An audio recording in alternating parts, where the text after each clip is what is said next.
माटी कहे कुम्हार को तू क्या रोंदे मोहे, एक दिन ऐसा आवेगा मैं रोंदूंगी तो है। आए है सो जाएंगे राजा रंक फकीर, आए है सो जाएंगे राजा रंक फकीर। एक सिंहासन चढ़ चले एक बंधे जंजीर, एक सिंहासन चढ़ चले एक बंधे जंजीर। For those of you who don't understand the language,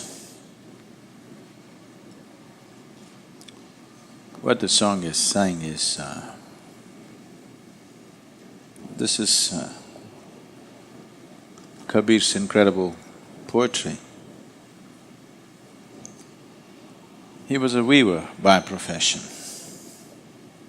an enlightened weaver. So similarly, there were enlightened potters, there were enlightened cobblers, vegetable sellers,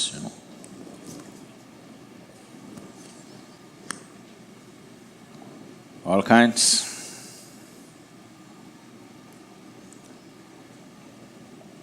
So this is a scene where a potter is kneading the clay,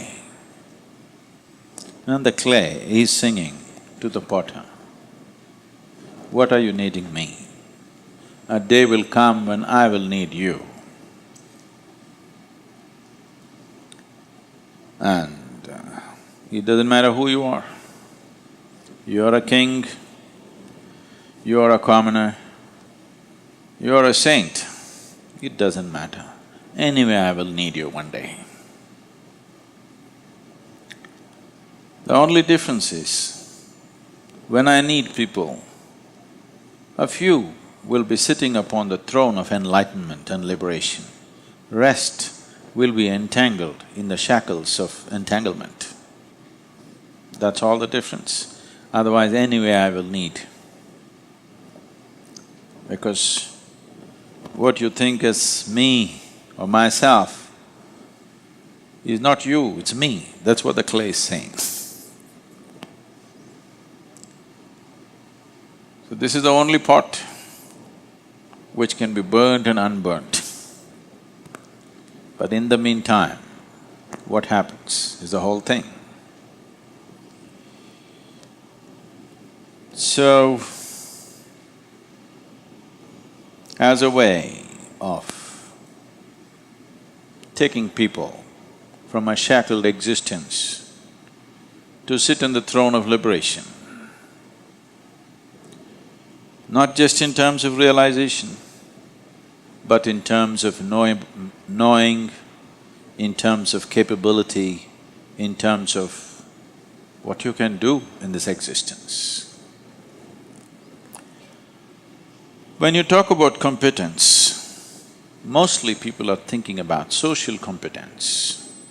When you talk about power, people are mostly thinking about in the world. But when the clay begins to knead you, your social competence and the power that you hold over men and material means nothing, because you are the material. But at that time, a few will sit upon the throne, rest will be shackled in entanglements. To take a person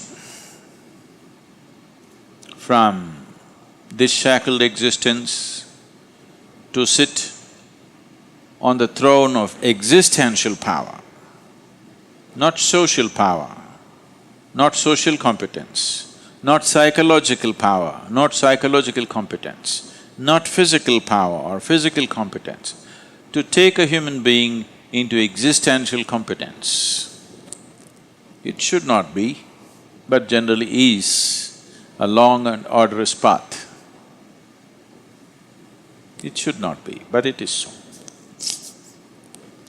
So it's very simple to move from bondage to liberation, but unfortunately, usually it doesn't happen like that. If one has to move, if a being has to move from an existence of bondage to an existence of existential power and liberation, he needs booster doses at every point. This is what the initiation processes are. Every initiation is a boost for somebody to break one barrier and go into another. Or to put it in an American way, it's a kick in your butt to cross the line, otherwise you won't cross it by yourself.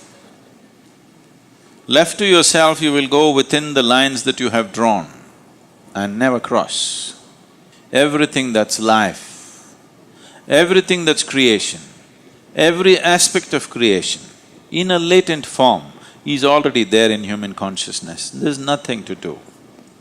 If you just bring clarity to this, everything is right here. You don't have to explore the cosmos to know all the different dimensions of life and creation that exists. All aspects of creation are right here. It is just that it has to be brought to light. Right now it is in darkness. Right now it is in a space, it is in a dimension that you cannot see. Right now there are radio waves here, you cannot hear. You need a transistor to hear, but it's already there. If it is not there, your transistor could do nothing. So it's already here. It is just that you should have the ability to see, you should have the ability to translate what is in another form to the form that you can see and perceive. So the initiation processes are just this, and these goddamn initiations are a frustrating process for the Guru because it goes so slow, inch by inch, millimeter by millimeter, point by point. People go slow. Somewhere when I look at people, I think they have a notion that they have a billion-year lifespan. They don't hear to the song of the soil, that the soil is waiting to need you one day, very eagerly, really. Just throw a dead body in the soil and see how eagerly it melts down, how eagerly it's eaten up by the soil, just see. So the soil is every day, every step that you take is waiting and it knows you will come. Doesn't matter. You jump around, you hop around, you fly, you will come back. Nobody seems to hear the song of the soil, that it is waiting to need you and it'll do so soon. Because people are unwilling to take the necessary steps, they will create hallucinatory processes for themselves. The nature of the mind is such, it can make projections of life in such a way that it can keep you busy forever.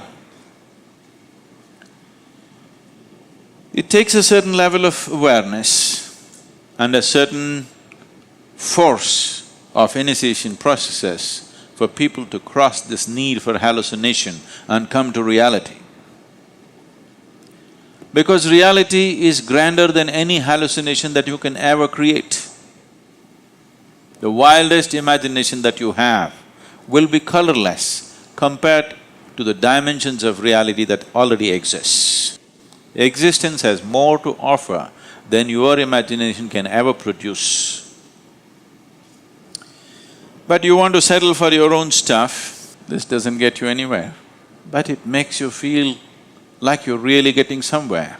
This is not exploration of the existence. This is not mysticism. This is just the mischief of your mind. If you are happy with it, fine, nothing wrong. Nothing wrong in being limited, isn't it? Just suffocating, that's all. So, either you must cross the barriers, the restrictions, the shackles of life yourself, or you must allow someone to kick you through the barriers. One of these things you must do, otherwise you can only celebrate limitations.